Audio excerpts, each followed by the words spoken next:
Group. Lovely people. Hey, Pam. You were so good yesterday.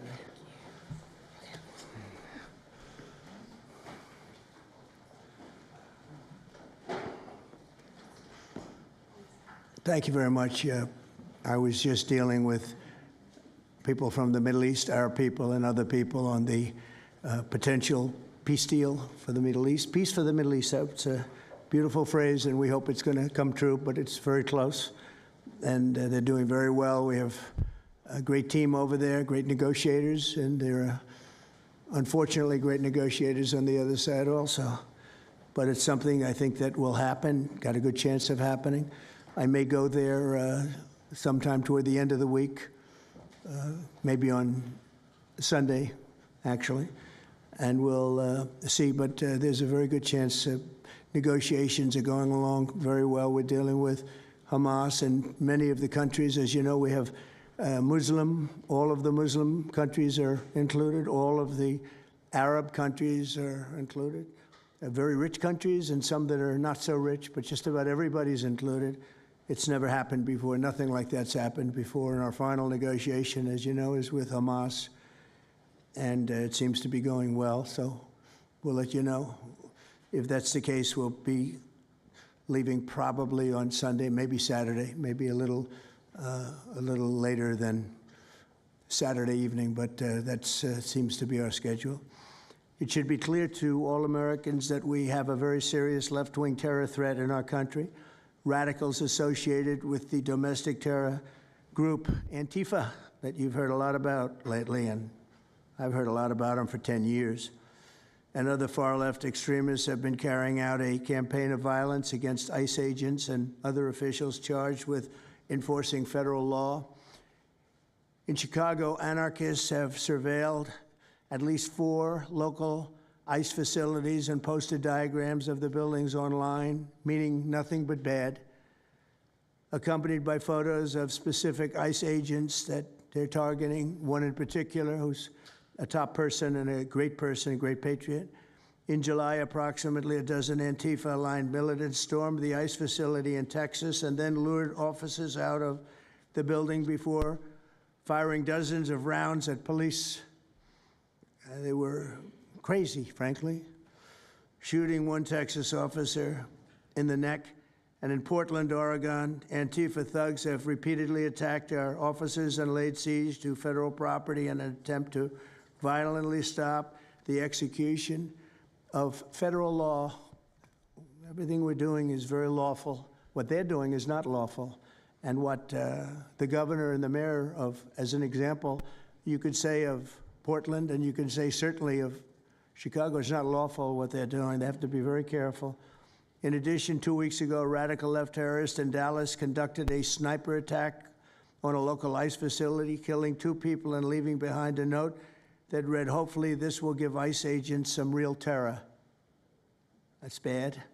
This attack came the very same month that Charlie Kirk was assassinated by a far-left extremist who inscribed the words, "Hey, fascists, catch," meaning catch the bullet, onto the bullet shelf itself. The epidemic of left-wing violence and Antifa-inspired terror has been escalating for nearly a decade.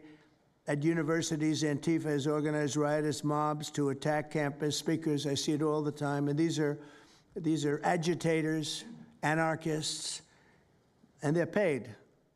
And you'll find that out. You'll be finding it out very soon. You should see what we have on these people. These are bad people. These are people that want to destroy our country.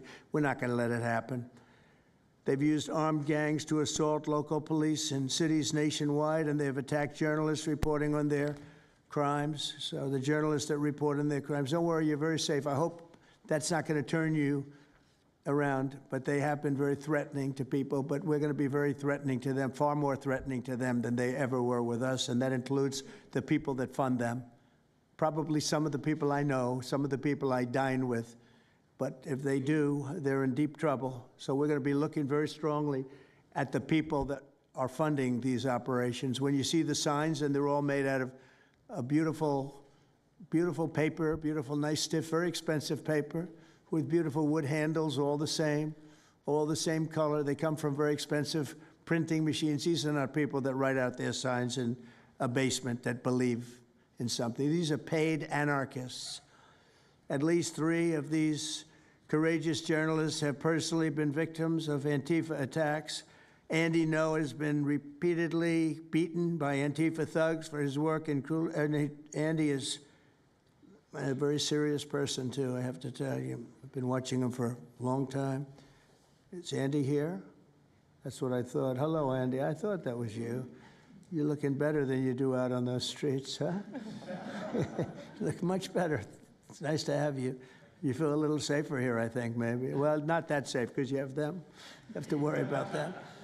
But thank you very much. Andy Ngo has been repeatedly beaten by Antifa, and including one assault that left him with a brain hemorrhage. Only days ago, Nick Sortor was assaulted in Portland by a flag-burning mob, and we've made it 1-year penalty for inciting riots. We took the freedom of speech away because that's been through the courts, and the court said you have freedom of speech. But what has happened is when they burn a flag, it agitates and irritates crowds. I've never seen anything like it on both sides, and you end up with riots. So we're going on that basis. We're looking at it from not from the freedom of speech, which I always felt strongly about, but never passed the courts. This is what they do, is they incite. When you burn an American flag, you incite tremendous violence. We have many examples of it, many examples of it, and it's actually down on tape, and you see things happen that just don't happen unless it's the flag that's burning. Very recently, Katie Davis Court was hit in the face with a flagpole in Portland by an Antifa radical, leaving her with a very blackened eye. So, Katie, thank you very much. And I'd like to also say that I watched Nick. Where's Nick? Is Nick here? Right here. Nick? Hi, Nick. That was a rough time you went through. I hope you got my little note. I wrote you a note. Yeah, I really appreciate that. It helped a lot because it was a difficult situation. It was very stressful, and your note helped a lot. I truly appreciate it. I thought it was terrible, actually. I thought it was terrible. So we'll talk about it a little bit.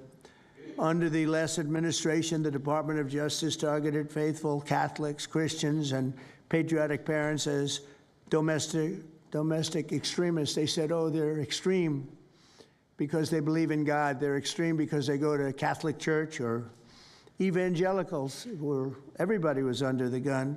Unless you were a really bad, sick person, then they left you alone.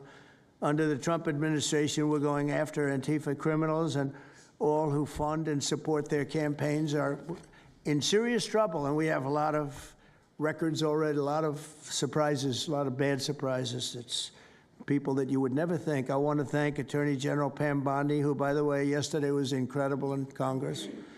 It was amazing, and she just did it from the heart and the brain, because she's very smart, in all fairness. But she did it from the heart, and she did it an incredible. Everybody was talking about it. She exposed some of these fake senators, these terrible senators, people like Blumenthal that had a phony war record. For 20 years, he talked about what a hero he was, and it turned out he never went to Vietnam.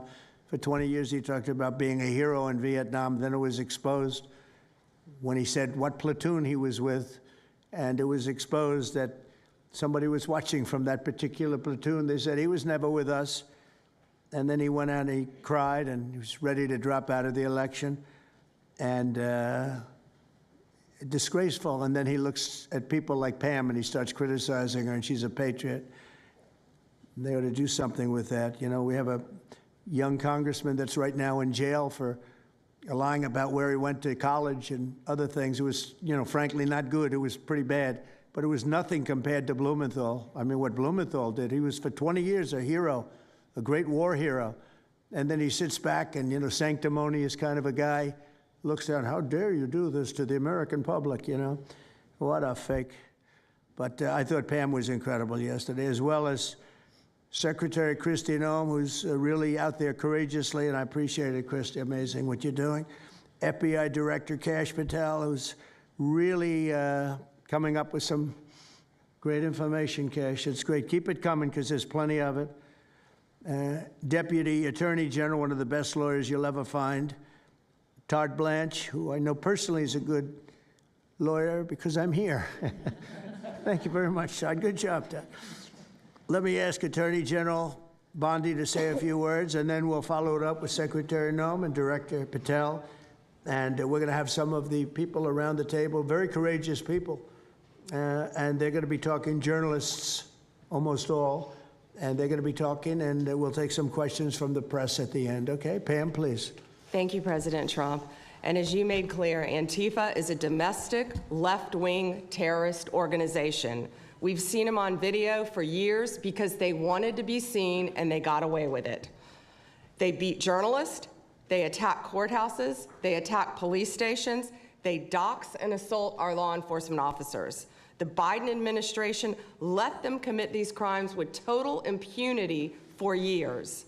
So did Democrat leaders like Pritzker and Mayor Brandon Johnson. Last week, independent journalist Nick Sorter was arrested just for protecting himself against Antifa. I saw it online and I called Nick. I couldn't believe what happened. He did all this just trying to save our American flag from being burned. He was pushed down and assaulted, yet the local police arrested Nick, not the Antifa thugs who did this to him. Antifa feels empowered to operate in the open because weak Democrats have turned a blind eye to their actions. Their hatred for President Trump and for law and order agendas fuels their violence. We've seen more than 1,000% increase in attacks against our ICE agents since January 20th. Secretary Noem is out there fighting for you firsthand to keep our federal officers safe, to keep our federal buildings safe, and we're not going to have it anymore, these thugs. We saw what's happening in Portland and Chicago, and you saw what happened in Dallas. No longer. This is not activism. It's anarchy. We can't and we will not let masked terrorists burn our buildings, attack our law enforcement, and intimidate our communities. Under your leadership, President Trump, we're deploying the full might of the federal law enforcement to crack down on Antifa and other domestic terrorist organizations led by Stephen Miller. And Stephen, thank you for everything you're doing. Last week, I issued a memo ordering our federal law enforcement agents, DEA, FBI, U.S. Marshals, and ATF to protect ICE officers from Antifa and other radical left-wing violence. Director Patel has been going non-stop. He and Deputy Attorney General Blanche were in Chicago yesterday. While Secretary Noem was in Portland, we are around this country fighting against this domestic terrorism. We had Apple and Google take down the ICE block apps. Hope they continue to comply with that. It's threatening the safety of our federal law enforcement officers. We're not going to stop at just arresting the violent criminals we can see in the streets. Fighting crime is more than just getting the bad guy off the streets. It's breaking down the organization brick by brick. Just like we did with cartels, we're going to take the same approach, President Trump, with Antifa. Destroy the entire organization from top to bottom. We're going to take them apart. Thanks to your bold leadership and the designation of Antifa as a terrorist organization, which is exactly what they are, Americans will no longer tolerate their unhinged violence. Thank you. Thank you very much, Pam. Christine. Well, thank you, Mr. President, and thank you for hosting today and focusing on Antifa and the terrorists that they are. Let's not make any mistake. These individuals do not just want to threaten our law enforcement officers, threaten our journalists, and the citizens of this country. They want to kill them. Their agenda is to destroy the American people and our way of life, and this president is standing in their way. He is stopping them from bringing their death and their destruction to the individual citizens in this country that just want to raise their kids and their grandkids in peace and in safety. I want to also thank everyone around this table for being so bold and so brave, for standing up and recognizing the threat that Antifa is to our way of life. By recognizing how advanced they are, how sophisticated their networks are, how they've infiltrated our entire country, and we're seeing them play out with their tactics from city to city, and how they have built out their funding mechanisms. And sir, I also want to thank our Treasury Secretary for his work in getting to the bottom of these funding mechanisms and individuals who are perpetuating this violence on our American cities. I was in Portland yesterday and had the chance to visit with the governor of Oregon and also the mayor. They're in town, and they are absolutely covering up the terrorism that is hitting their streets. While you talked about some of the stories of our ICE agents, our Border Patrol agents, how they have been attacked, how they have been shot at, injured, the damage that they've done, these leaders in these local cities, along with Pritzker and Johnson, ignore what's going on, or, sir, they're helping Antifa cover it up. We have arrested dozens of individuals that are Antifa members or affiliated with them, and I want to thank our Attorney General for prosecuting them and making sure they never see the light of day again. They have been so bold in making sure we're bringing those individuals to justice. One of the individuals we arrested recently in Portland was the girlfriend of one of the founders of Antifa, and that we are hoping that as we go after her, interview her, and prosecute her, we will get more and more information about the network and how we can root them out and eliminate them from the existence of American society. I want to thank the new journalists here today for telling their stories and for being able and willing to go to the streets and to cover what's happening here in America. Many times the legacy media has looked the other way, refused to tell the stories. The networks have not really focused on what this is and what damage it is doing to our country, and how this network of Antifa is just as sophisticated as MS-13, as TDA, as ISIS, as Hezbollah, as Hamas, as all of them. They are just as dangerous. They have an agenda to destroy us, just like the other terrorists we've dealt with for many, many years. And today is the day that we have a president that won't tolerate it and will stand up and fight for the American people. So thank you for being here, for being so bold, and for standing in the gap at such a time as this. It will matter, it will make a difference, and your life will be one of significance because of what you've done today. So with that, God bless you, and thank you, Mr. President. Thank you very much. Thank you. Cash, please. Thank you, Mr. President. Mr. President, the American people gave you a sweeping mandate in your victory in this election cycle, and they demanded safety and security for our citizens. And your administration, with your leadership, has provided us with the resources that we need, which is a whole-of-government approach to go after criminals absolutely everywhere, not just outside of this country, but within this country. And that takes a whole-of-government approach. The interagency seated up here with the Department of Homeland Security, our Attorney General, our Deputy Attorney General, and your White House staffers, and including Stephen Miller's leadership, has allowed us to go out there and map out these networks. What we are doing at the FBI is simple. It does not require rocket science. We are following the money. Money never lies. And that's what it's going to take to bring down this network of organized criminal thugs, gangbangers, and yes, domestic terrorists, because that's what they are. They are harming everyday citizens in every single one of our communities. And the folks you see here on the right and left, they're some of the bravest men and women we have today. They're reporting the stories live time because the mainstream media won't cover it. They're putting their lives on the line. They're standing up for the flag. The least we can do is stand up for them. So you have my thanks. I read more of your stories than I do theirs because you guys are putting out the truth. And we deserve a country where you are protected as equally as they are. We, in this FBI, will go after with the criminals with a vengeance. We will not rest until we find every single seed, money, donor, organization, and funding mechanism that we have.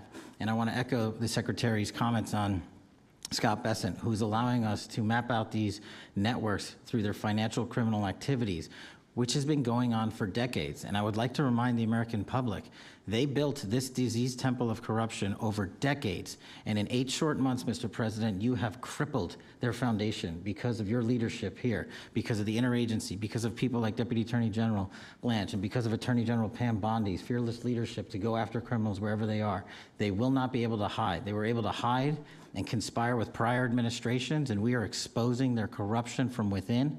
And we will go to every single city in this country under Operation Summer Heat and the other operations we are doing at the FBI to bring these criminals to justice. We will arrest every single one of them from whatever perch you sit in, private or public, no matter how your goal or your ambition is. It will be crushed by the Constitution because the American people deserve law and order, and that's what we're going to give you. Thank you very much, Cash. Great job. Maybe we'll start over here. Would any of you like to say something? Feel free. You can say it in front of a fine group of people, also journalists and reporters. You want to start? Sure. Go ahead. Absolutely.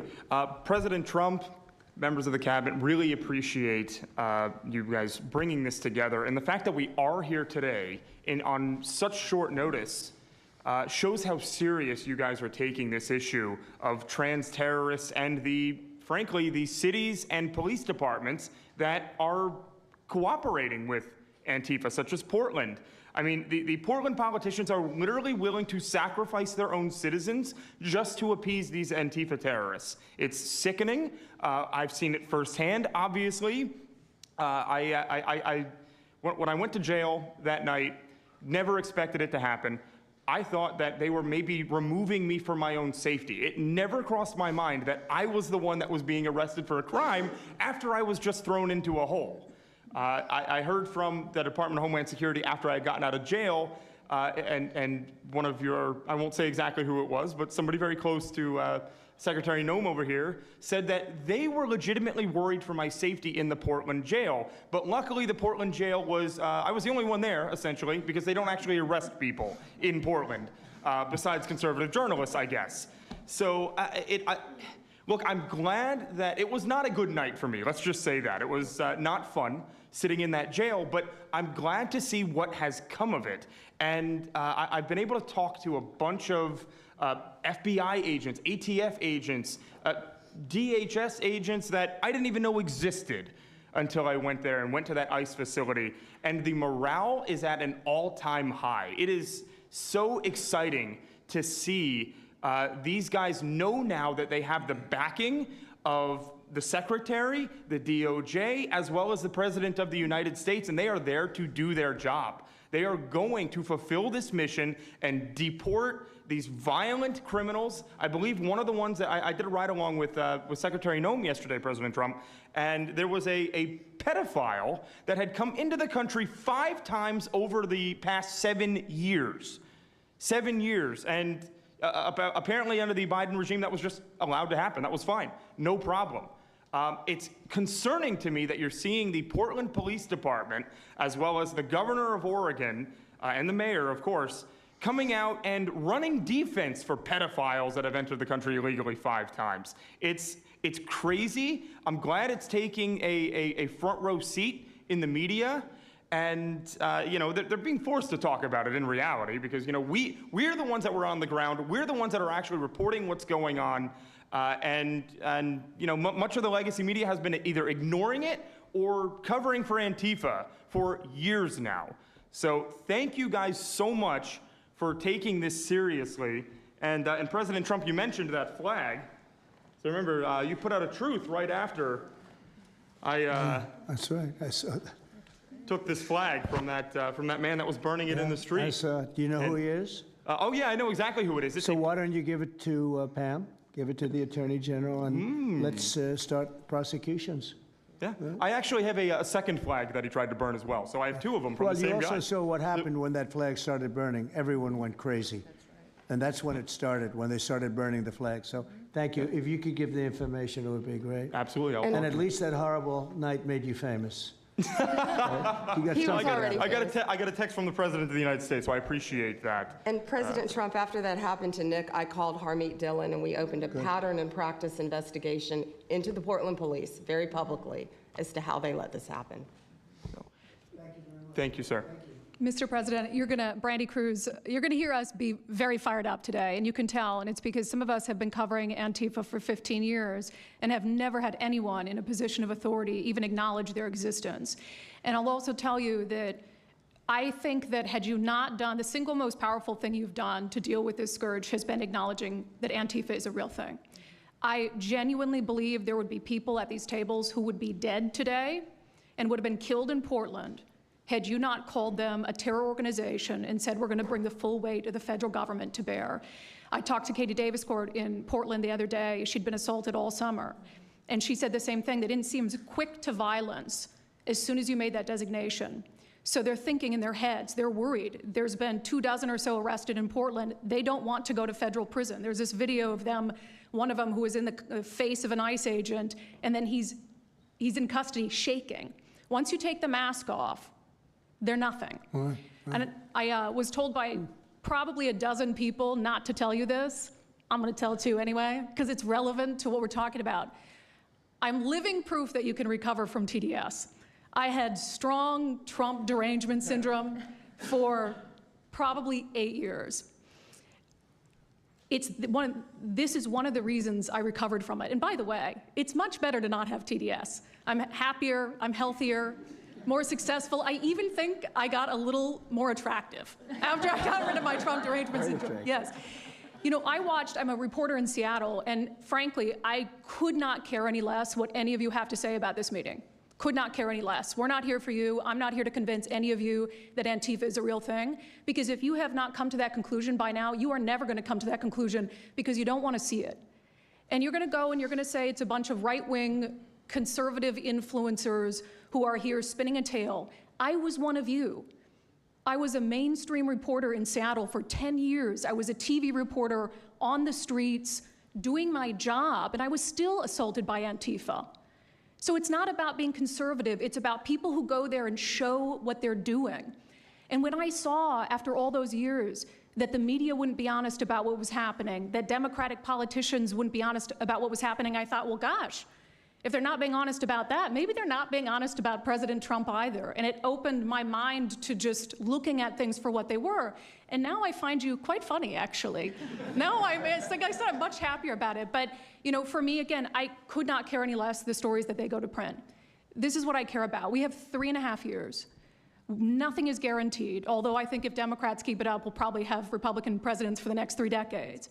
But nothing is guaranteed, and so what I want to see over the next 3.5 years is a full court press to dismantle Antifa once and for all in a meaningful way. I know, Andy, we talked before this about some ideas. That's really what we want to, I don't care what the media says, I don't care what Democrats say, they will never wake up to this fact. So we want the federal government to take as many of these cases as possible, look at the interstate travel between Portland and Seattle when it comes to these people who are committing violent acts, and hopefully in 3.5 years, they will be a shell of their former selves. Very close to that, and it's Antifa and many others, Yes. unfortunately. There are many others, bad ones. Most have been named terrorist organizations. There are a couple that we're going to, but I think we've got it pretty well covered. But there are many others, but very specifically today it's Antifa, and it's really bad, and we're going to get it cleaned up. Andy, do you have something? Thank you very much. I'm glad you no longer have TDS. I feel very good about that. Fully recovered. Thank you. Thank you, Mr. President and members of the Cabinet. I have a lot of gratitude, and a little bit about my background. I'm born in Portland, Oregon, from there, and growing up, it's always been left-wing, very progressive, and I liked it. It had cafes and artists and those who lived a bohemian lifestyle. And in 2016, I was a graduate student at Portland State studying political science. I was an editor at the student paper there, a very progressive paper, and I was assigned to cover the election night demonstrations. Well, the elections night protests turned to riots, 3 days of violent rioting in Portland, and it was the first time that I saw groups dressed in black with their faces covered. This was 4 years before COVID. Some of them were waving the black flag of anarchism, some the red flag of Marxism. And within seconds, they would ravage one street to another, to another, to another. And the next day, I would read the legacy media, which I still read at that time and looked forward to, and I looked up to those journalists. And I was really shocked to see that the narrative was that these, in my view, anti-democratic political violence was legitimate acts of protest because people were concerned about racism or all these other lies. And so for the next 4 years, I just continued going out with my video camera. I thought, look, people can ignore what I write because of spin, but videos can quite speak for themselves. And in 2019, it led to me nearly losing my life. I was covering another Antifa protest turned riot. At that point, had been routine in Portland, and then I was ambushed in a mob beating. And I had never been in a fight. I didn't even realize that I was being assaulted until seconds in. And the punches came from everywhere on my head and my face, and I was bleeding out of my eyes and ears, and then they threw all the drinks in my eyes to humiliate me further and to laugh at me. And I was rushed to the hospital in an ambulance and CT scan, and I had subarachnoid hemorrhage, which is bleeding in the brain. I nearly died. And after surviving that, the reporting that I saw in liberal media it seemed to suggest that I had deserved it because they branded me far right. And some even went so far as to suggest that I maybe faked my injuries. A BuzzFeed reporter asked for my medical records, which I did provide, but this felt so, it's like because I didn't die in that attack, there was another round of people who wanted to finish me off. But I continued, and then 2020, Portland was really the epicenter of the longest political violence. Those months of riots, I was on the ground, undercover, and there was an assassination there. There was a supporter of Donald Trump named Aaron Danielson who was shot dead by a self-described Antifa member who then fled out of state and died in a shootout with US Marshals. In 2021, I returned undercover, naively thinking that enough time had passed, and was chased through the streets of downtown and beaten, nearly choked out. The person who was trying to choke me out held me so tightly that I had the blood, the vessels in my eyes burst. So one of the symptoms were my eyes were completely red after that, and I was hospitalized. So thank you so much for acknowledging Antifa and for directing your administration to treat them as domestic terrorists. It's going to be really challenging because how they organize is that they are decentralized, autonomous, and they operate on deception. And we're still to this day told that they don't exist, that it's a figment of our imagination. I think the DOJ could look at federal conspiracy charges. The state of California and San Diego County last year broke up an Antifa cell in San Diego. And I think maybe perhaps the State Department should designate Antifa, its international arm, as a foreign terrorist organization, FTO. So thank you so much for this invitation, Mr. President. Thank you very much, Andy. Great. That's a rough time you had, huh? So the chokeout was almost the end, you felt? Yeah, that was my only near-death experience in my life, and I'm quite shaken when I think about it now. It really feels unbelievable to me that on the streets of America that this type of violence against citizens could become so routine and accepted and cheered on by people. Although, you know, in the immediate aftermath of Mr. Kirk's assassination, we saw again that type of depravity play out on quite large swaths of the left. So there's a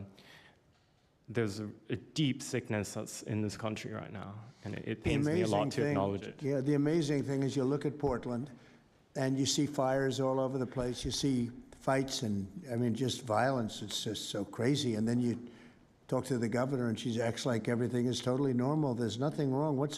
It's almost like, are you waking up from a dream or something?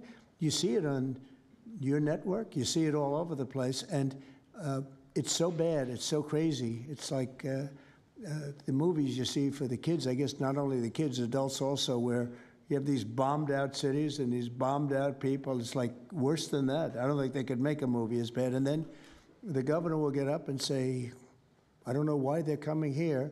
It's such a wonderful place. And the amazing thing is the people want us to be there. The people, when they get the real people that live there, many of them have left, but the real people want us to be there. The same thing in Chicago. So they've had 60, 70 murders over a short period of time, murders, people that got shot. They've had hundreds of people shot, and then a guy like Pritzker, or this low IQ mayor, gets up. I mean, he got up, he's got a 5% approval rating, and the people are all against him. They want people to come. Beautiful black women are wearing a MAGA hat last night on television. Beautiful people. And they said, we don't care who comes, just stop the crime. They don't care, frankly, they don't care if it's National Guard, military. Send in anybody you want, stop the crime. And they're afraid to go out. They can't even go out. And then a guy like Pritzker, think of that, 50, 60, 70 people over a short period of time murdered, actually murdered, mostly gun violence, but knives, but gun violence, they're murdered, and hundreds of people shot. 18 and 71 shot. But they said, you know what their excuse is? Yeah, but it was a long weekend. In other words, it was a long weekend, so that was okay. And then Pritzker gets up and he says, like, I don't know what they're talking about. We don't have crime here. They're crazy. I think actually they're petrified. You know, their families live there, everything else. I actually think they're scared. Pritzker was a failure in his family. They threw him out of the family business. Guy's a loser. But you know what? They actually, I believe they're scared. They're actually frightened for their lives. Jack, please say a few words. Mr. President, thank you so much for having us here today and holding this roundtable. Antifa is real. Antifa has been around in various iterations for almost 100 years in some instances, going back to the Weimar Republic in Germany. And it's now been just under 1 month since we saw a far leftist murder Charlie Kirk, and we saw thousands upon thousands of people, other far leftists and people in positions of authority, people like nurses and pilots and doctors and HR departments, celebrating the death and the murder of Charlie Kirk. This sickness that's out there is absolutely real. And Mr. President, thank you for mentioning the fact that one of the bullet casings read, "Hey fascist, catch" on it. One of the other bullet casings right next to that had Bella Ciao written on it. Now, Bella Ciao is a song that is known in Antifa circles as the international anthem of Antifa. And all of us around this room that have studied Antifa, we're very familiar with these symbols. And Mr. President, I think the situation is getting worse.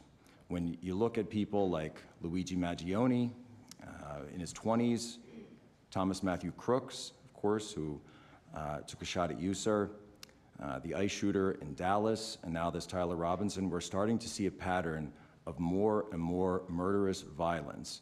And this same violence is not just random. It is targeted assassinations, which are getting worse. And every single one of us in this room that goes out there, and obviously you as well, sir, and all the staff, we are now under that threat every single day.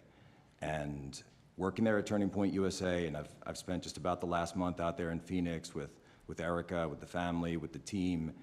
And I will tell you this, Mr. President, even though going through something like that, which is an absolute nightmare, and people say, you know, what was it like to speak in front of all those people? It was horrible. Every second of it was horrible. But we're not going to quit. And Turning Point USA is continuing the tour that Charlie was on. We had 6,000 people when we went back to Utah. We had 5,000 people last night in Montana, if you can believe that. We are continuing to organize on campus. We are getting more and more people coming out in the face of this threat, knowing what happened to Charlie. But Mr. President, we need to do something about this, because I fear that the next one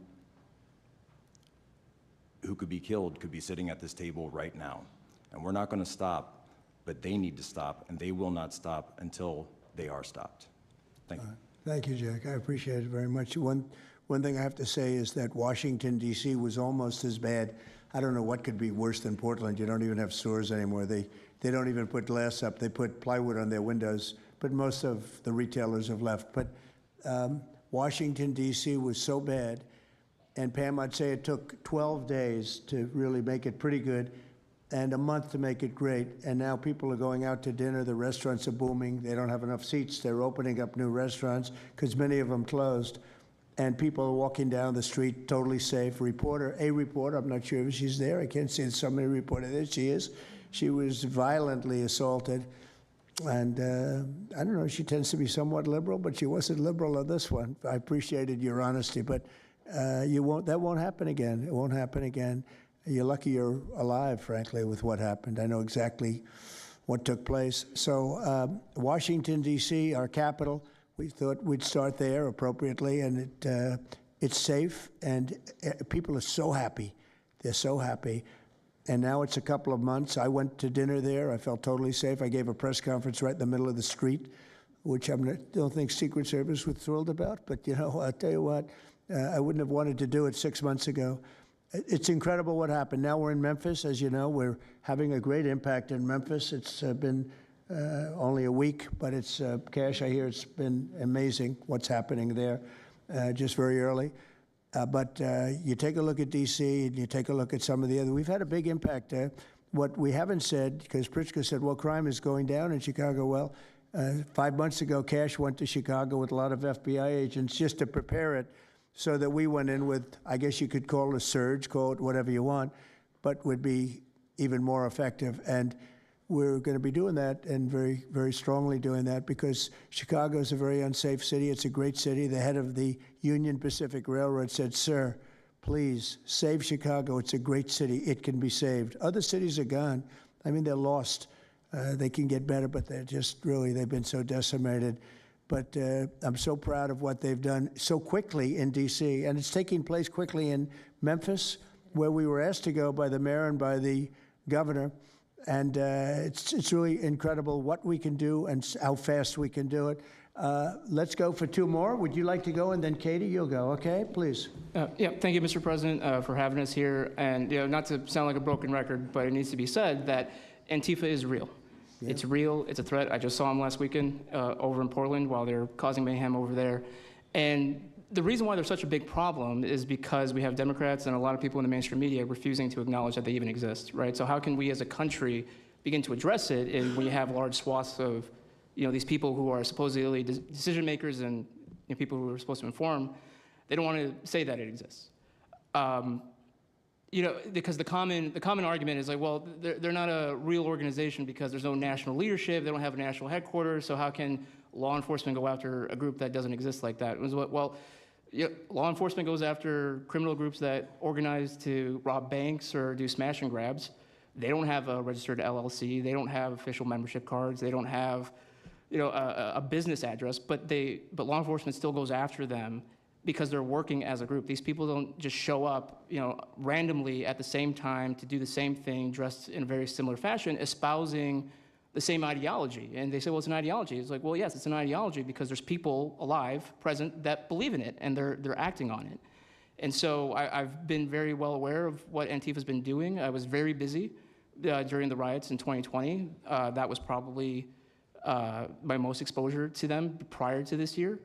I've been at the ICE facility at Broadview. I'm originally from the Chicagoland area, unfortunately, but that's where I grew up around. Like I said, I was in Portland. I was covering the riots in Los Angeles as well. And probably one of the most disturbing parts about that is, in addition to Antifa being present, they were tagging the streets with CJNG, which is Cartel Jalisco Nueva Generación, which is a cartel. So you have these people who are working basically in concert with other terrorist groups to say that we're here, we're present, and we're gonna attack federal agents and people who are gonna expose what we do. And so, to be clear, political violence, sustained political violence that we're seeing in this country is not a both sides issue.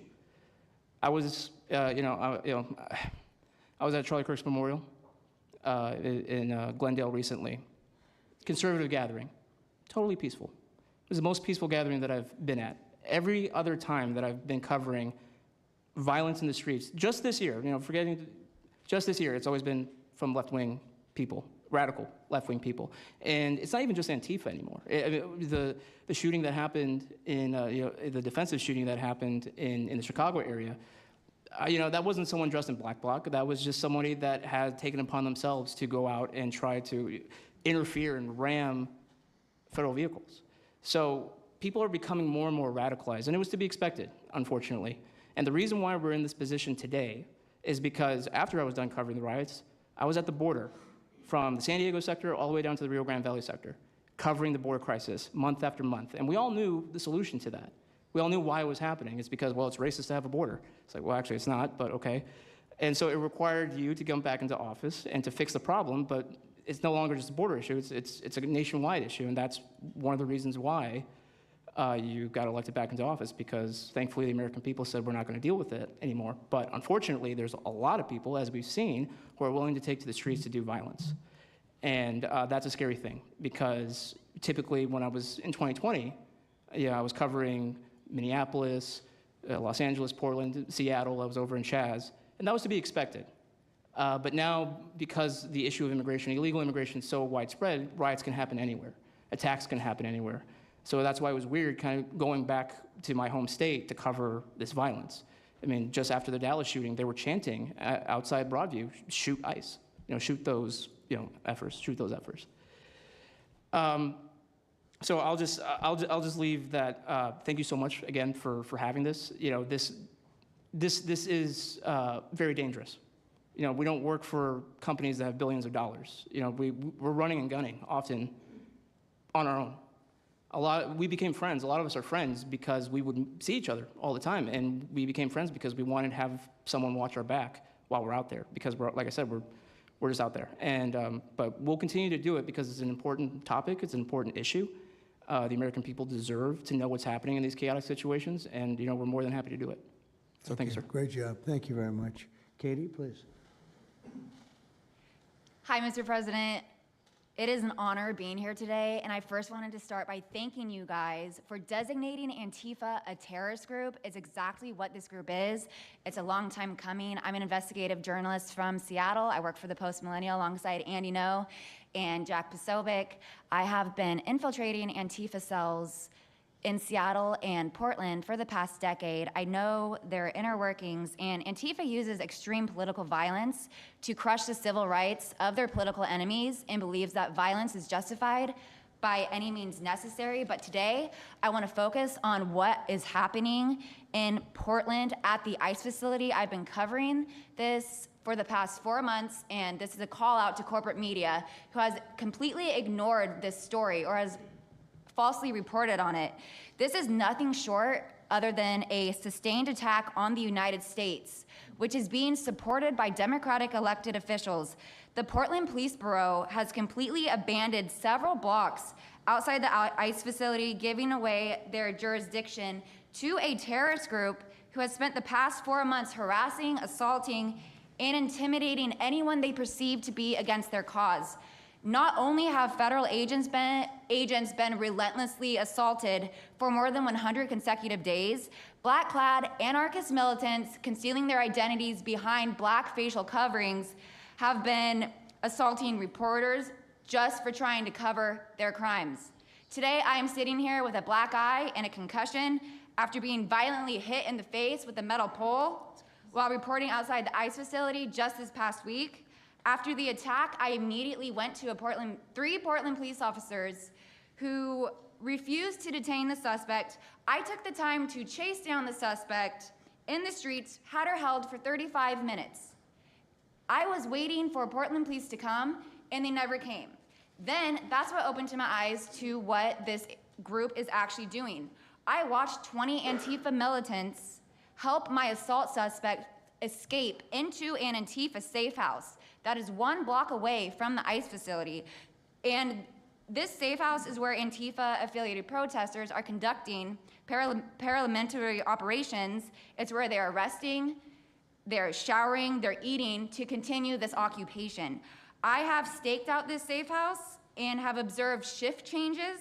This group is highly organized. It is being funded through mutual aid groups, and they have no plans of stopping. Residents living across the ICE facility have been held hostage by Antifa. They're begging for federal intervention. The city refuses to help, and they want you, President Trump, to come in and restore law and order.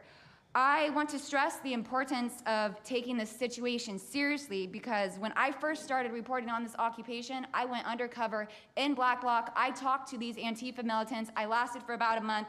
They believe that ICE agents are the Nazi Gestapo who need to be killed. They told me that directly, and I think that if this situation is not taken as seriously as it is, it's just a matter of time before someone gets killed. And thank you for having me. Thank you, Katie. That's pretty incredible. The only question nobody can answer is why. Why are they doing this? They're like insurrectionists. They're terrible people.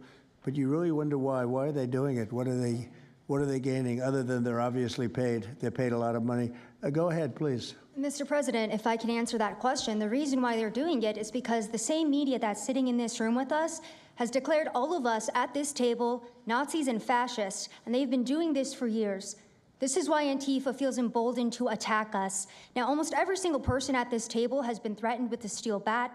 We've been assaulted, we've been harassed, we've been threatened, and that is in huge part due to the media. So my message right now is for you guys, because 2 years ago, or back in 2020, by the way, I was censored for my reporting on Antifa here in Washington, D.C. You were talking about how safe it is now, Mr. President. It wasn't so safe back then.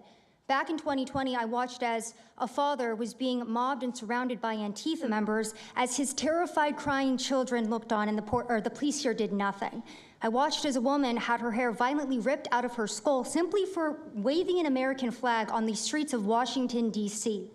And by the way, if you guys try to go and find any of this footage, you won't find any of it because Twitter deleted all of it because our president shared my reporting and they deleted my entire account immediately after. So now, if you want to know what happened in 2020, all you're going to see is the media headlines that said that it was fiery but mostly peaceful. Thanks for that one, CNN. The reality is that it was an extremely violent period of time, and for the last 10 years, Antifa has been wreaking havoc on law-abiding and innocent American citizens, and it needs to end. Now, I'm with Turning Point USA. It's an honor to be here, Mr. President. Thank you guys so much, everybody in the administration, for giving us a seat at the table, because the media has not only been demonizing us for so long, but immediately after the brutal assassination of our founder, Charlie Kirk, our Turning Point USA chapters have seen an uptick in violence across the nation as Antifa chapters that are embedded in our universities go and target them. It's been extremely difficult to report on the ground, and for a long time I was afraid to go to Portland because I knew that the only people who would have my back, like Julio said, were one of my friends on the ground because there is no police force there. I was terrified to go because I knew if I got shot or stabbed, and I have been assaulted, I've been mobbed and robbed in Austin, Texas by Antifa, that nobody would come to help me. So my plea to the entire administration, especially to the DOJ, is every single radical left-winger who is in front of the ICE facility in Chicago, in New York, in Portland, please make sure that you use the full force of the law to come after each and every single one of them, because it is us being soft on left-wing violence that has fomented all of the terror that we have seen in this country, and it is the left wing getting away time and time again with assaulting law-abiding American citizens that has led us to this place. So truly, to the Americans that I speak to on the ground, they feel completely abandoned by their state and local government. So please step in. You have Americans begging for the National Guard, and to the media over here, please report on the truth. Please do your jobs. I'm an American citizen. Everybody at this table simply views ourselves as American citizens who have an iPhone and the will to actually tell the truth. So please take your job seriously and tell the truth to the American people. And thank you for letting me be here on behalf of Charlie to continue his legacy of cleaning up the country. Thank you, Mr. President. Thank you very much. Appreciate it. Wow, you feel very strongly, I can see. I'm mad. I got beat up so many times, Mr. President. My friends have gotten beaten up, and I want to cry right now from happiness because we have been completely ignored for so long. For almost 10 years, we've been getting assaulted on the streets. I have watched children cry as their parents have been attacked on the streets. That should not be happening at our nation's capital. So please, again, the DOJ, please utilize the full force and go after each and every single one of these people. Fantastic. Thank you very much. Great job. Impassioned. That's important because you should feel like that. Please, go ahead. Mr. President, thank you for having us here and bringing together this panel of brave journalists, everybody on this side of the room. And no one can speak to the violence better than these people here. So I think we know that this is not just a story about violence and chaos, as you alluded to, Mr. President. This is a money story. And at the Government Accountability Institute, my colleague and I, Peter Schweitzer and our team, we followed the money, and we followed it to the top of what we call the protest industrial complex, Riot Inc. And we found a network of NGOs. It's not just the Soros network, the Open Society network, it's other funding networks, the Arabella funding network, the Tides funding network, Neville Roy Singham and his network, Foreign Cash. And it's also big left-wing funders. Some of them are not citizens of this country. Mr. Hans-Jörg Wyss of Switzerland. They're pouring money into this entire ecosystem. And so I want to share 3 money facts with you about what we call Riot Inc. Number 1, like any corporation, Riot Inc. has many divisions. It doesn't just have the Antifa boots on the ground division. It has PR divisions. It has marketing divisions. It has a very well-funded legal division to get these boots on the ground back on the streets as quickly as possible. But it does have those investors that I mentioned. Number 2, We have identified dozens of radical organizations, not just the decentralized Antifa organizations, but dozens of radical organizations that have received more than $100 million from the Riot Inc. investors. These would be the lawyer groups. These would be the groups that advocate for calling good, honest Americans fascists, et cetera. And then three, I think the most shocking thing is that we have found that more than $100 million in US taxpayer funding has flowed into these funding networks, including at least $4 million to these very groups themselves, not just Antifa types, but there was an event in Atlanta called Stop Cop City. Over 60 rioters were charged with domestic terrorism. These groups received money for that from both the billionaire class as well as taxpayer money. So one other thing, this money helps fund the decentralized crowdfunding platforms. These are ways that Antifa, the John Brown Gun Club of Elm Fork, which had links to that attack on the ICE facility, the Socialist Rifle Association, and just because they don't have LLCs or EIN numbers doesn't mean they can't get paid. Some of these funding platforms, crowdfunding platforms, are funded by this network that we call Riot Inc. So again, I want to thank you for your leadership, for the whole cabinet's leadership on this. We're going to keep following the money and appreciate everything you're doing, sir.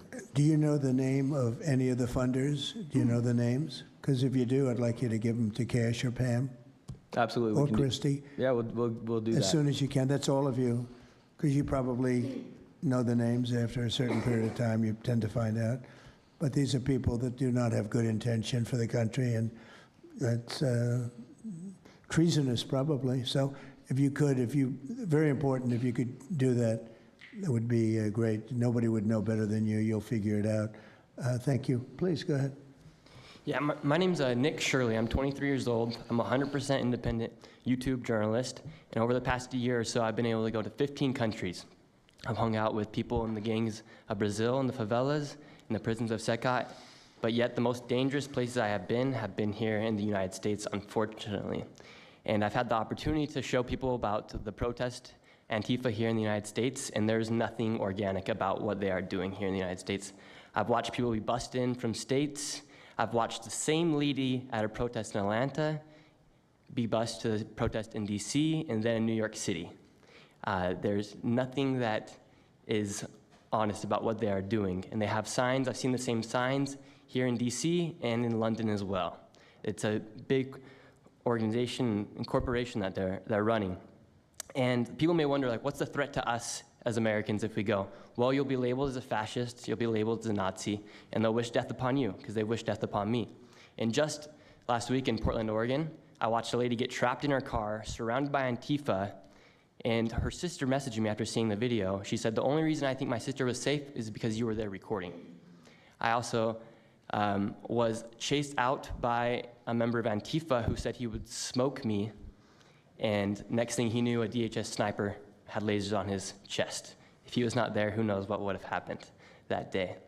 These people are very dangerous, and people wonder how they're able to do it. The reason is because these cities are not enforcing the law. And why should these people be worried if the law is not being enforced? And we are not far right, nor are we far wrong. We're just right. And the truth about what's happening here in America with these groups is very dangerous, and I thank you, Mr. President, and your administration as well for acknowledging that. Thank you very much. It's too bad you have to go through it. I know, it's a little crazy, much. right, Mr. President? Well, you're going to get to the bottom of it, so it's a very important thing you're doing. Thank you very much. Please, Cam. Yeah, I've just got something very short. I'm attacked every time I do my job. When I leave my house to go to work, I am violently assaulted. I've had guns pulled on me. I've been bear sprayed. I've been beaten down. I've been almost killed. So my question for all of you is, how would you feel if every time you showed up to work, masked militants tried to kill you? Because that's how we feel. That's our lived reality. And you guys go and tell us that we're liars, the riots aren't that bad, right? I've never seen any of you guys on the ground. In fact, I've never seen anybody representing the companies you work for on the ground. You guys come to us for interviews that never get published. Stop saying we're lying. We're not. We risk our lives every day to do the job that you guys are too afraid to do. What network would you say is the worst, if I could ask? Oh, man, yeah, that's a real tight spot. Honestly, it's a simple question. And well, there's a lot of people in this pool, and I would say I'm not talking about Fox. I'm not talking about Newsmax or any outlet that resembles them, so I'll let you guys put the pieces together on who I'm exactly talking about. Who would you say, which network would you say? MSNBC, for sure. Oh, they're terrible. I agree. They're CNN, terrible. probably close, yeah. Yeah, I'd rate it that way, yeah. MSNBC, that's Brian Roberts. Yeah. That he allows that to happen is a disgrace. Absolutely. And CNN is second. Yeah, second. I would say CNN is not quite as bad as MS. MSNBC is not really a news site anymore. Oh, MSNBC is sick. Yeah. They're sick. Well, sir, it's also else? just the stories that they publish about what's the ICE enforcement operations that are so heavily slanted that it's no longer, as I was saying, no longer just Antifa, but Americans that are becoming radicalized. So they've been very irresponsible with how they've been reporting on it. Who is that? MSNBC, for example, they're... Would you rate them the worst? Probably. They who would you rate second? Well, they ran a story about an operation in Southern California about how a father of 3 Marines was arrested, and they made it seem like they just did it because he's brown. But there's video of that same man charging at the agents with a weed whacker. Now, I've worked with weed whackers back in the day, and you don't want to be on the receiving end of one of those. So that's why he was arrested, but the story was presented as if it's a brown guy just simply being arrested. And I've been around ICE agents, and I'm a citizen, so I feel fine. But it's just that's why. It's not just Antifa. It's not happening in a vacuum. It's it's working in conjunction. I think they work in conjunction with some of the media. I think ABC is very bad. I think NBC is very bad. And CBS has a new owner, so we have hope for CBS. CBS has a great new owner, my opinion.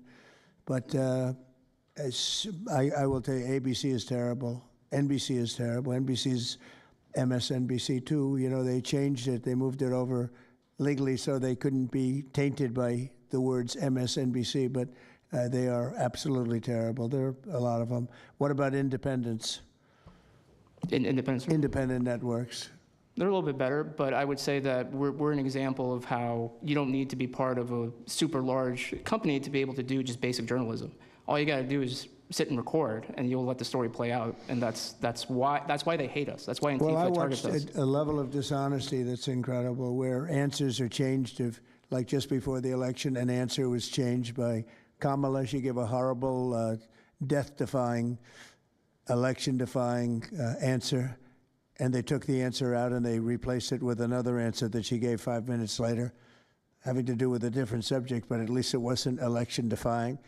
No, the level of dishonesty with the media is incredible, whether it's on Antifa or many of the other groups. You're talking about Antifa, and I know that's close to your heart because that's the one that's most affecting you, but there are others that are as bad or almost as bad as Antifa, having to do with different people, different sections of the world, but it's terrible. We're not going to let it go on in this country. We're not going to let it go on. And a big problem is not all of them, but some of the networks out there. And you do wonder why.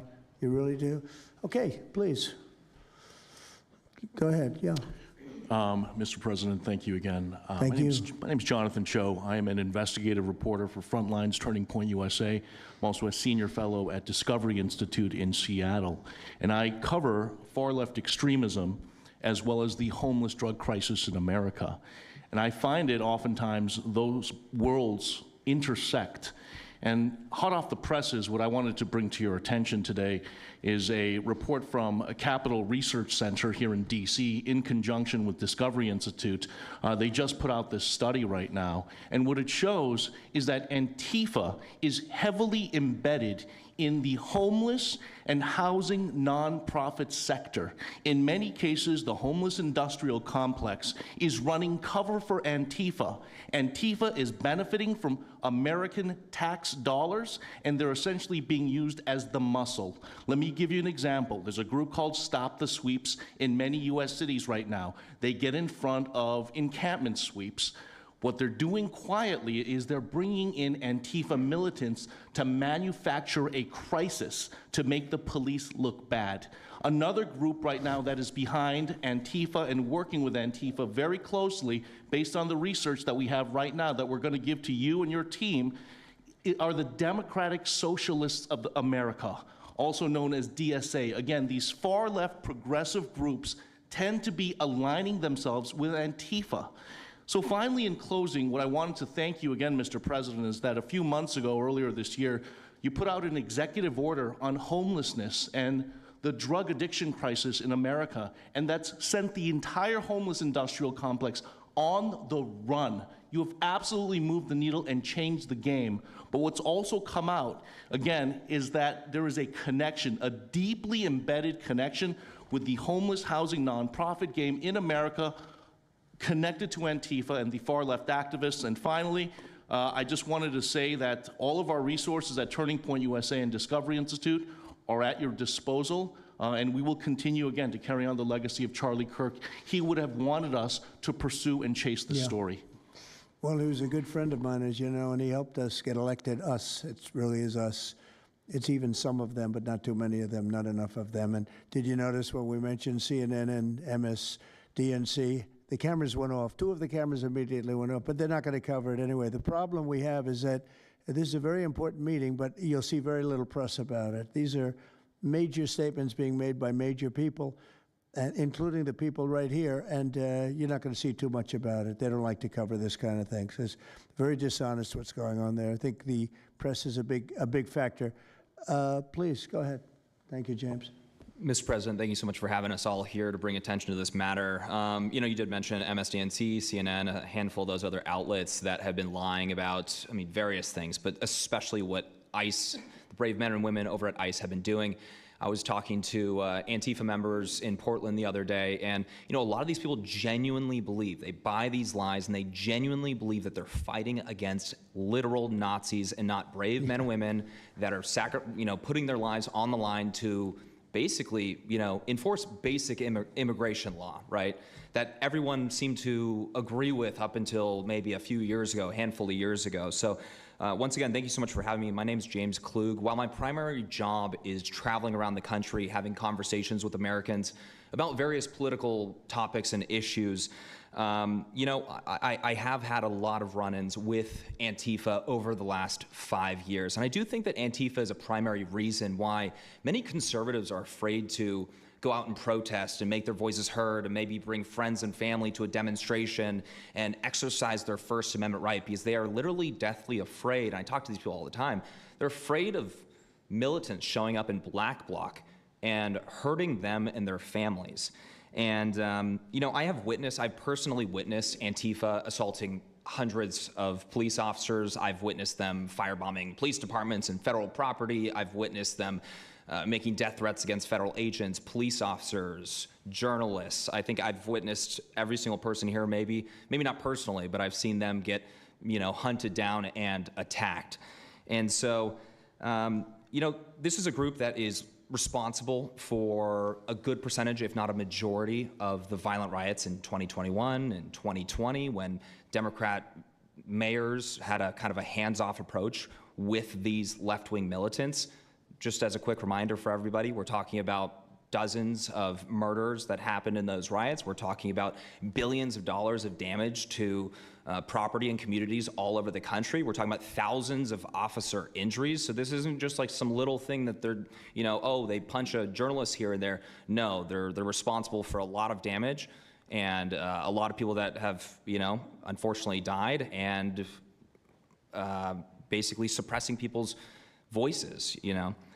And so what I did want to talk about is, to get this footage, almost every single person in the room here, to get this footage, you have to go undercover because you are at risk of being beaten or worse. You have to go undercover, you have to film low-key to capture them committing crimes. This is stuff that the mainstream media was not doing and has not been doing. They'll show when Antifa is maybe, it's a little bit more peaceful, and they'll show when it's more mellow, but they'll remove the cameras when things get violent and it's actually dangerous to be here. And I have personally witnessed legacy media vans showing up at a riot 300 yards away, getting out of the vehicle, filming for 30 seconds, saying something like, you know, fiery but mostly peaceful, packing up, and to add insult to injury, you have Democrat politicians that are saying, it's just an idea, right? That's all this is, so it's just an idea. After all of this chaos, it's just an idea. Well, that idea has threatened to kill me and many of my friends that are here today. So, Mr. President, thank you so much for bringing this to the forefront, and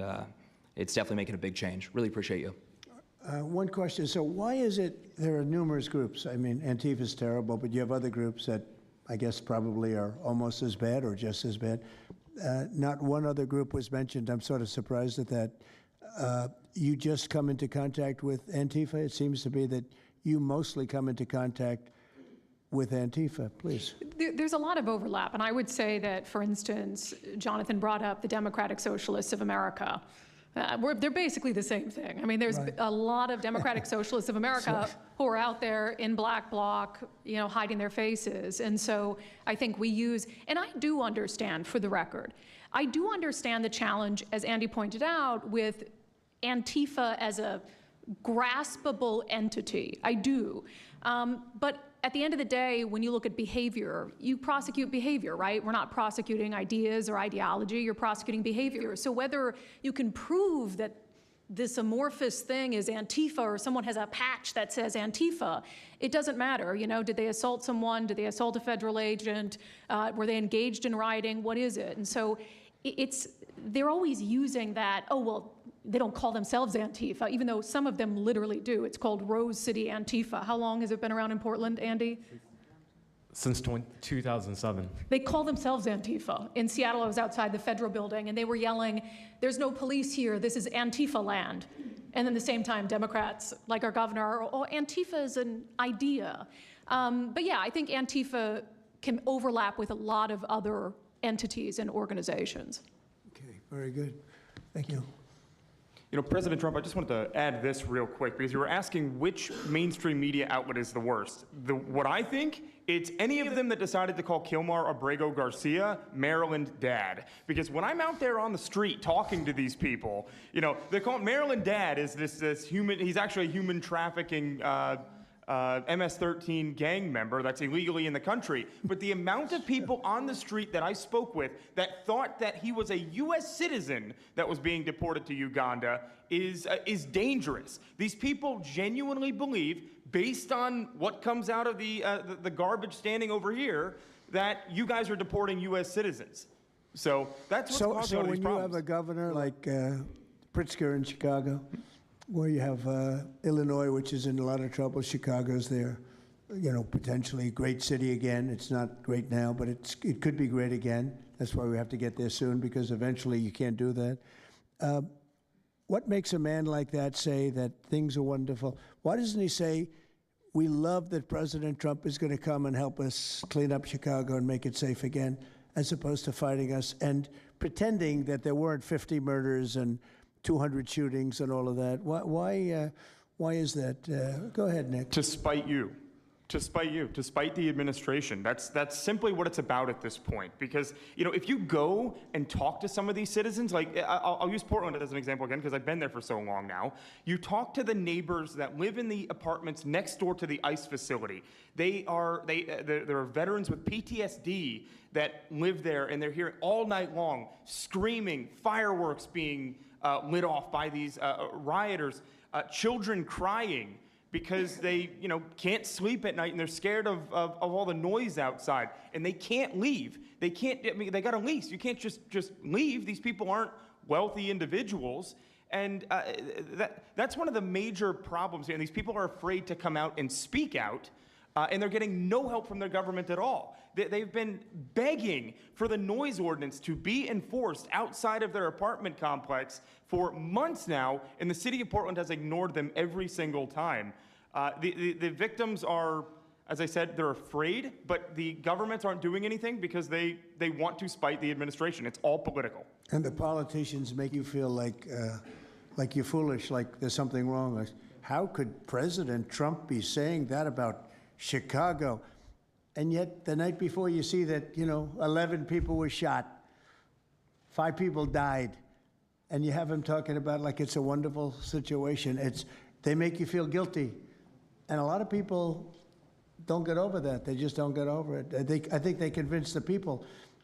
Do wealthy people leave too or not? Places like Portland, are the wealthy people leaving? People that can leave, are they leaving? I think that they're moving to the areas that have been gentrified. I mean, the Oregon governor, when she was saying, we don't need Trump here, she's walking around, it's a very tight shot, if you notice that. And she said, Portland's just fine, you know, look at me. And they'll focus on the couple areas of Portland that are very nice. Well, she was saying that, and there were explosions in the background. Yeah. I mean, there was a reason they cropped it in. There's explosions in the background. Sir, Anybody have anything else to say over here?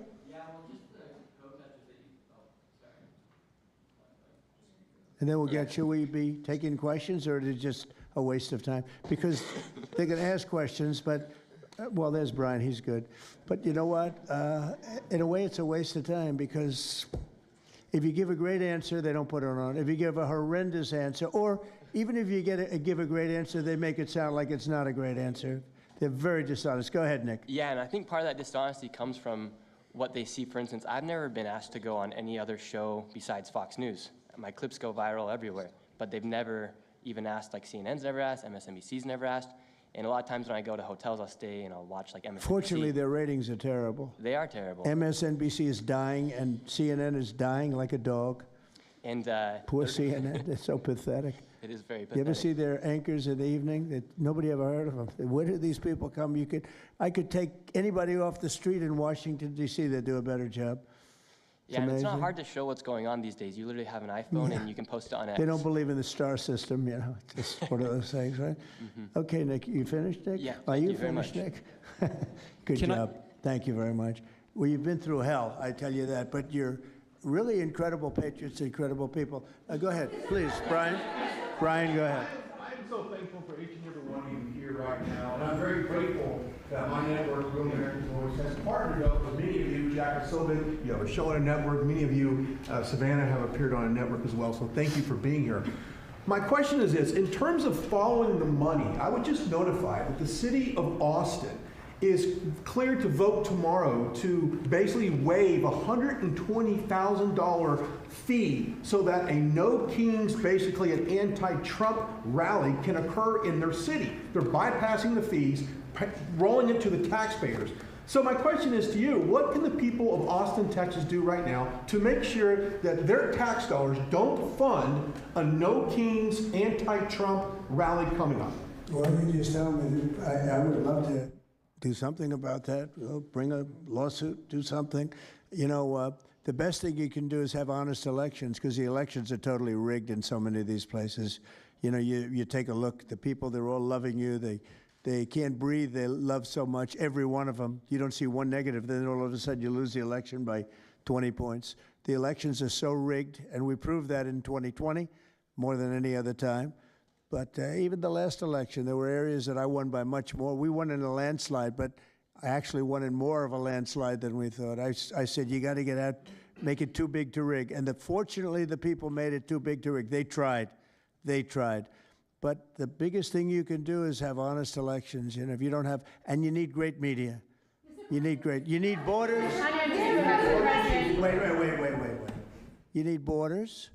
You need honest media, you need honest elections, and you have a great country, and you need all three of them. Yeah, go ahead. I was told that Blue Tent had ties to all these radical groups that you talked about inside here, so thank you for removing I would like you to make a big deal, though, if they're waiving a fee, but I guarantee they wouldn't waive it if it was it's not Trump. If it were a conservative rally, they wouldn't be waiving it. So maybe you can look into that, Pam. Todd? Mr. President, That sounds like one for Todd, Pam. Go ahead, Todd. Good luck. There's proof that Antifa actually infiltrated on. Who are you? I am with What network? I'm with Al Arabiya. It's an Arabic network based in Riyadh in Saudi Arabia. But I am the foreign ruler today. Mr. President, you said that you might go to the Middle East on Sunday. Do you mean Egypt and Israel? And would you consider going to Gaza to see what things are on the ground? Yeah, I would. I might do that. I may do that. We haven't decided exactly. I'll be going to Egypt most likely. That's where everybody is gathered right now, and we appreciate that very much. But I'll be making the rounds, as the expression goes. I probably will. Mr. President. Go ahead. Just to clarify, you said you might go to Gaza. You're saying that's the first topic. I'm representing the TV pool, but I'm with NBC, sir. That's too bad. Okay. Well, just to clarify, you said you might go to Gaza, and then the second question I had earlier today, you said the mayor of Chicago and the governor of Illinois should be jailed. Have you asked the Justice Department to look at possible charges? No, I've seen the law, and when you have a group of people where the police call off the safety for ICE officials, I've understood that, and I've read it today in numerous journals, that that's illegal. What they did is I guess it was ICE, Christie, right? They were under threat, and the police were helping beautifully, and it was fine, and then all of a sudden, a woman was on the line saying, everybody, move back, get out, and they were given an order by the second person in the police department, and the governor knew about it, the mayor knew about it. I understand that's a criminal offense. Do you want to comment on that, Christie? Yes, sir, we're seeing that kind of pattern happen with local law enforcement and state law enforcement, not just in Illinois, but also out in Oregon, too. In fact, in Portland, I was there yesterday, but some of the ICE officers were telling me that as they drove by the rioters that were saying, kill ICE agents, Molotov cocktails, melt ICE, that the Portland police were cheering them on and had their fists in the air cheering on the rioters that were threatening their lives. So in Chicago, we had a 10-car caravan trail our ICE officials and pin them down. And those ICE officials, to get out of their vehicles, a woman tried to ram them and run them over, and shots were fired to get them to safety. So it's happening on a regular basis, and any elected official that allows this to happen and gives cover to those kind of individuals who are perpetuating murder should absolutely be prosecuted, in my opinion. Mr. President. Daniel. Thank you, Mr. President. And by the way, we have Marco Rubio. Marco, come on up here, please. He's going to bring a little stability to this group. Come on up. Does everybody know Marco Rubio? Is there anybody that doesn't? Some of the reporters don't. That's why they shouldn't be reporters. Which job is he here for today, Come sir? on up here, Marco. Anything we should know about the Middle East? That's what we're hoping to talk to you about here, Mr. President. He's doing a good job.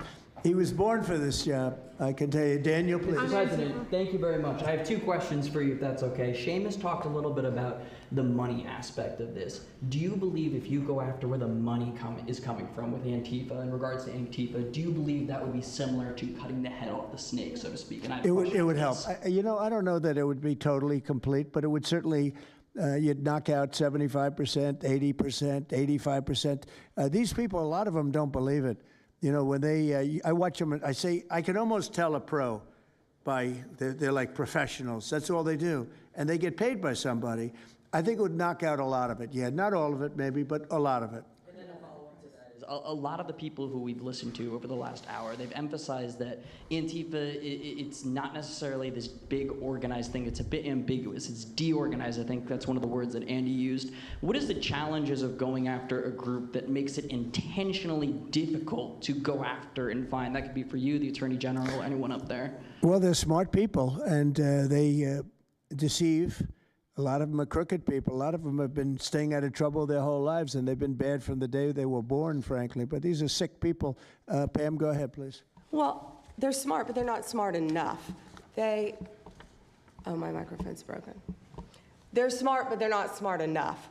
They have been covered by these liberal cities for so many years. And that's why we're all working with Treasury, with all these different departments, to find the criminal conspiracy. Okay. I'm just giving. Yeah, I was just given a note by the Secretary of State saying that we're very close to a deal in the Middle East, and they're going to need me pretty quickly. So I will take a couple of more questions. Please. Thank you, sir. I also have two questions for you, if I may. Have you given any more thought to possibly suspending habeas corpus to not only deal with these insurrectionists across the nation, but also to continue rapidly deporting illegal aliens? Yeah, it's suspending who? Habeas corpus, sir. Oh, I don't know. I'd rather leave that to Christie. What do you think? No, sir, I haven't been a part of any discussions on that. All right, go ahead. In in the ceasefire This is negotiations. CNN speaking, by the way, so. Are you You know, personally this is one of the worst reporters that you'll ever see. I don't even want to take a question. It's a waste of time. Go ahead. Mr. President, how will you decide which workers get back pay and which workers do not? Well, we're going to see. Most of them are going to get back pay, and we're going to try and make sure of that. But some of them are being hurt very badly by the Democrats, and they therefore won't qualify. Go ahead, please. What will the administration do to foreign Antifa organizers and funders who are located overseas? Go ahead. In the yellow, please. So the Nobel Peace Prize will be announced on Friday. You've been nominated by many world By many, many countries. That's by many right. countries as well as the hostage families. Do you think you will win? I have no idea. I mean, look, I did settle. Marco would tell you we settled 7 wars. We're close to settling an 8th. And I think we'll end up settling the Russia situation, which is horrible. 7,000 people died last week, by the way, in Russia, between Russia and Ukraine. I think we'll settle that. So I don't think anybody in history has settled that many, but perhaps they'll find a reason not to give it to me, you know? Perhaps they will.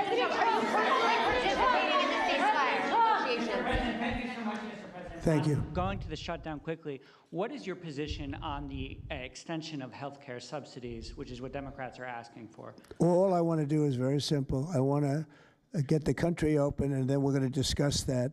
And we'd like to, Obamacare is a horrible mess, and it has been from the beginning. We want to make it better, stronger, even if it costs more money, we want to make it better. The Democrats want to make it worse. The Democrats want to approve health care for illegals coming into our country, many of them coming in from prisons and mental institutions and drug dealers. They want to give them health care. We don't want that for our people because that's going to destroy the health care that we already have. We'd like to make Obamacare better for people, less expensive and better health care. Yes, ma'am. Mr. President. I'm wondering if you've been briefed on the organization and funding of Antifa, and if so, what have you learned? I have been, and they have pretty good knowledge, but they're going to have a very good knowledge. And I really ask these very brave patriots that we're surrounded with today to let us know, because I think you probably have some pretty good ideas. And even if you're not sure, let us know and we'll figure it out, okay? If you could do that.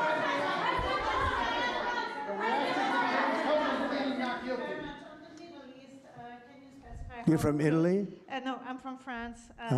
Can you specify how close we are to the deal? Would that be announced today, tomorrow? And do you want to see the hostages released before you travel to the region? No, I think I'll probably go maybe before the hostages are released or shortly thereafter, pretty much shortly thereafter. Yeah, please. Participating in these negotiations. Go ahead. Who are you with? Who are you with? The Center Square. I had the honor of asking you originally if you would designate Antifa a terror organization. And I stand here before you today, and I'm echoing what Andy said over here. Are you going to work with your administration, as the Secretary of State's here, are you going to work with your administration to designate it a foreign terror organization? You mean a terror? Antifa? A foreign terror organization. Well, has that been done? Pretty close, right? Would you like to see it done? Yes, Mr. President. Do you think it would help? They have foreign links I'd be glad all to across do it. I Western think it's Europe. the kind of thing I'd like to do. If you'd like, does Middle everybody East. agree? If you agree, I agree. Let's get it done, okay? Let's get it done. Marco, we'll take care of it. Mr. President. That's international, you mean? Yes. International. Yes, President. Sounds good to me. Foreign terror organization. Steve, are you okay with it? Yes, it's true. There are extensive foreign ties, and I think that would be a very valid step to take. Good, I think so too. Yes. Good, I think it's a good point. Thank you. President Trump, are you planning on remotely participating in this? On the shutdown, we are now about 1 week away from military service members missing their paychecks. We'll always take care of our military. Would you encourage Congress to pass a standalone bill to pay our service members? Yeah, that probably will happen. We don't have to worry about it yet. That's a long time. You know what 1 week is for me? An eternity. 1 week for me is a long time. We'll take care of it. Our military is always going to be taken care of. Yeah, please. Blue dress, blue. President, Rebecca with Blaze News. I'm curious to know, so you're talking about the money funding these Antifa organizations, and somebody brought up Roy Singham, I think it was you, who, by the way, is married to one of the co-founders of Code Pink, this infamous left-wing organization. I'm curious to know the administration. Who is that? Who is that? Roy Singham. He's married to. No, did you say they're here? No, he's not. A journalist brought him up, but I see. Okay. Yeah. Okay. Jameis, thank you. Good bring up. Excellent. Go ahead. He's somebody who's been reported on extensively, and I'd love to know what the administration is going to do to actually bring consequences to some of these names you mentioned. Well, I don't know the name, but I would like to ask Pam to take a look at it. A lot of the best information we find are through you and other people like you. So I'd like you to look at it, Pam.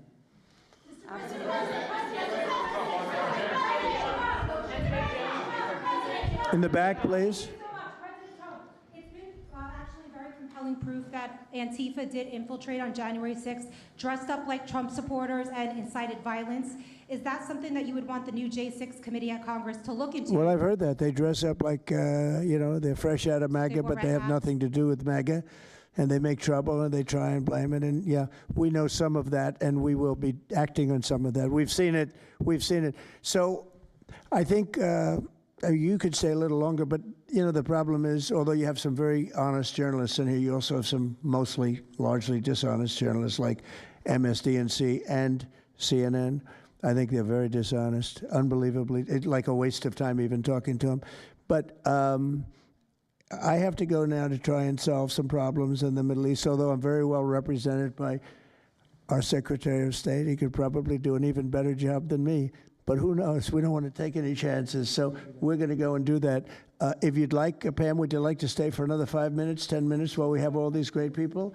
And I'll let Pam and Christy take over and get some good points out.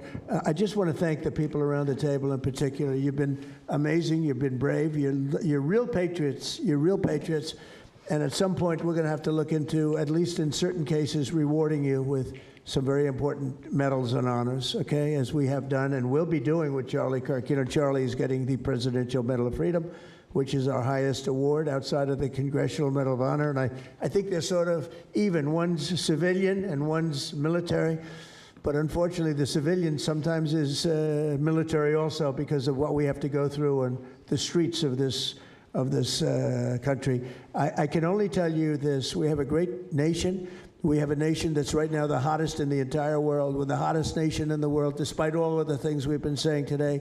But that's going to make your job easier because nobody's doing better than we are financially. We've never done better. We've had, I think, 58 stock market increases since I've been top, meaning record increases. We have never seen anything like it, and we're going to keep it going. That makes it a little bit easier for what we're doing. I guess maybe it also makes some people crazy because they don't want to see us do well.